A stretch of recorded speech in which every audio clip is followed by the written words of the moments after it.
The essay I'm going to read to you today is called Violation, about an experience that almost destroyed me and that broke my heart and that made me feel worthless. I'm going to read this essay to share with you today. Definitely don't take things for granted. Violation. I am going through something horrific, horrible, terrible, sad. A violation. I'm sad because of what happened.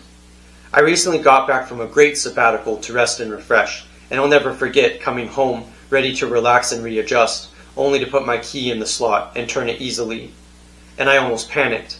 Why is it loose? Is it open? Well, maybe if management or pest control was in my apartment. But the shock was already there.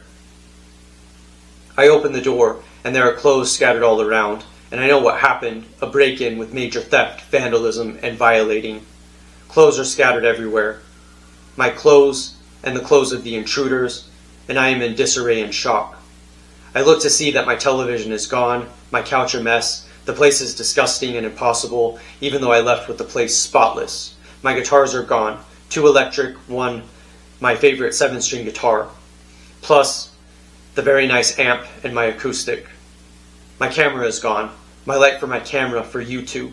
I am in shock, and I could cry right now just thinking about the violation. Of course I didn't find out everything that was missing until later, as I had to call the police, and they had to do their reports and investigation. My responsibility to clean this filthy place and pick up the pieces. And of course I don't have renter's insurance, so they say the insurance actually isn't that helpful. Though they say that it isn't that helpful.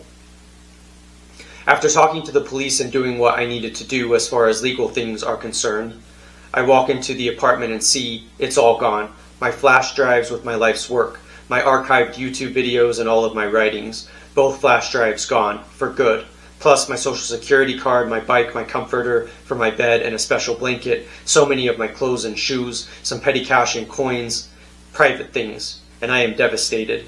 It isn't just that they stole things. If they needed my camera, okay, take it. But it was a very nice place before you came in, since it was spotless, and you could have enjoyed your stay instead of making it disgusting, with pink slime in the tub, the toilet broken and stopped up, used condoms in trash cans, a literal penis pipe, other crack pipes and drug paraphernalia, and I am traumatized because I can't imagine why someone would do something like this and what they could possibly gain from destroying someone's life this way. Not just stealing from a person with mental illness and already low income, but also defiling the place and degrading what was my safe, secure, sacred place. What do you do when people do such perverse things in your peaceful residence? My peace of mind is gone, so much destroyed. So now my life, ongoing battle to put things in order, endless back-breaking cleaning of a filthy, destructive place. I have to move because I'm unsafe and don't feel safe. The destruction to my hope and the inability to cope. Can't ride my bike, make a nice YouTube video, or play guitar and write songs. I was lucky my books on my shelves were there. They didn't touch my books or my own personal published books, as well as my music written in tab. But my old iPad was also stolen, pots and lids and other things stolen. It has been a nightmare. I never thought someone could do something like this. The perpetrators couldn't by any means be happy with themselves, strung out on drugs and selfish and hurting people. You can't hurt people this way and not feel something unsettling. You can't do this and your actions not catch up to you. The pain of it is that I know some people don't care and they didn't target me specifically, but they hit me where it hurt and twisted in the knife and poured salt in the wound.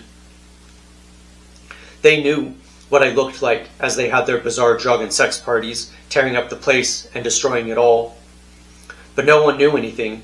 No one knew that guitars and cameras were being hauled away in the night. A tarp tent put up over the balcony so no one would know what was going on. Taking a drill to the bolt lock on the balcony towards the back where there's a gate. And no one noticed or listened or cared or reported it. I can't imagine how aggressive they had to be to rip open the lock like this and destroy the door frame. They wanted to get in and were professionals. An inside job? No one knows this happened, yet it did, but no one suspected a thing.